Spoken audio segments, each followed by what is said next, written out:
Perkenalkan, nama saya Kevin Hawijotomo dengan NIM 35 2020 039. Kali ini saya akan menjelaskan mengenai TTS, gender dan feminisme. Di sini saya menggunakan kasus perdagangan perempuan dan anak. Baik, pendahuluan pengertian perdagangan perempuan terdapat dalam Undang-Undang Nomor 21 Tahun 2007, yaitu tindak pidana perdagangan orang. Disebutkan mengenai perdagangan orang adalah suatu tindakan perekrutan, pengangkutan, penampungan, pengiriman, pemindahan, atau penerimaan seseorang dengan ancaman kekerasan, penggunaan kekerasan, penculikan, penyekapan, pemalsuan, penipuan, penyalahgunaan kekuasaan atau posisi rentan, penjeratan utang, atau memberi bayaran atau manfaat, sehingga memperoleh persetujuan dari orang yang memegang kendali atas orang lain tersebut, baik yang dilakukan dalam negara maupun antar negara dengan tujuan eksploitasi atau mengakibatkan orang tereksploitasi.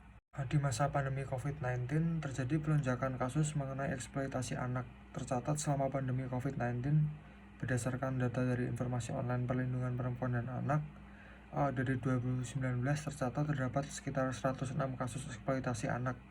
2020 tercatat meningkat menjadi 133 kasus dan tahun 2021 meningkat lagi menjadi 165 kasus.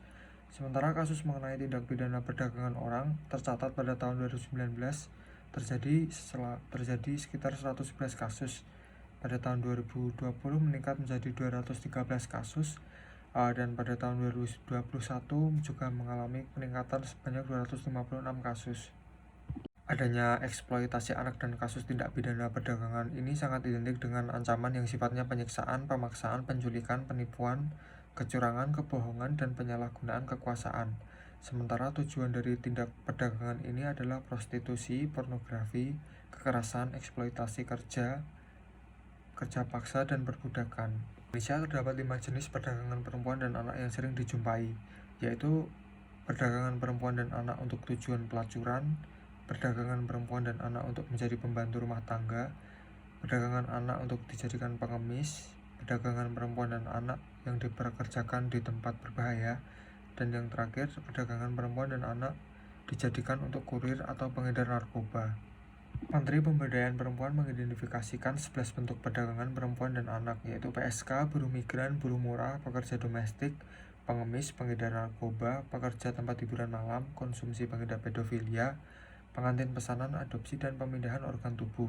Adanya tindakan perdagangan orang ini juga pasti akan berdampak terhadap kekerasan bagi perempuan dan anak-anak. Menurut data statistik dari Komnas Perempuan, pada tahun 2020 terjadi sekitar 299.911 kasus yang ditangani oleh Lembaga Layanan Masyarakat Mitra Komnas Perempuan.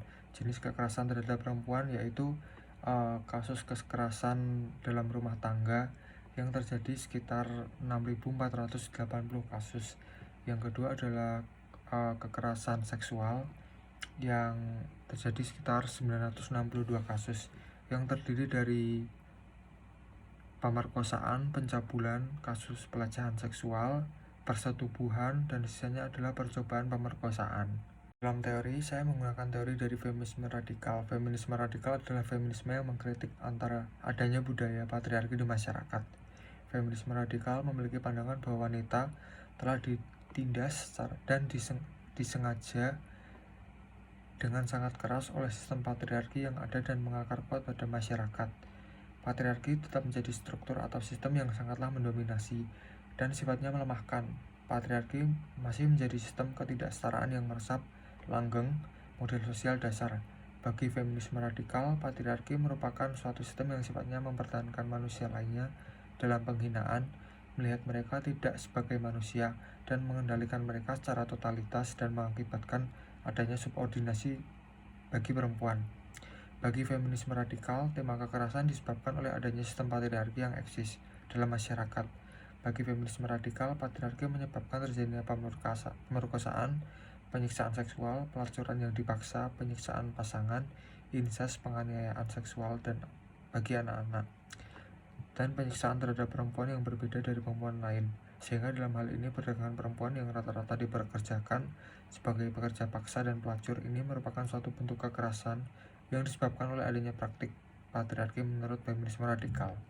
Untuk solusi, dalam hal ini gerakan feminisme bersama-sama berjuang untuk mendapat mengesahkan mengenai RUU PKS.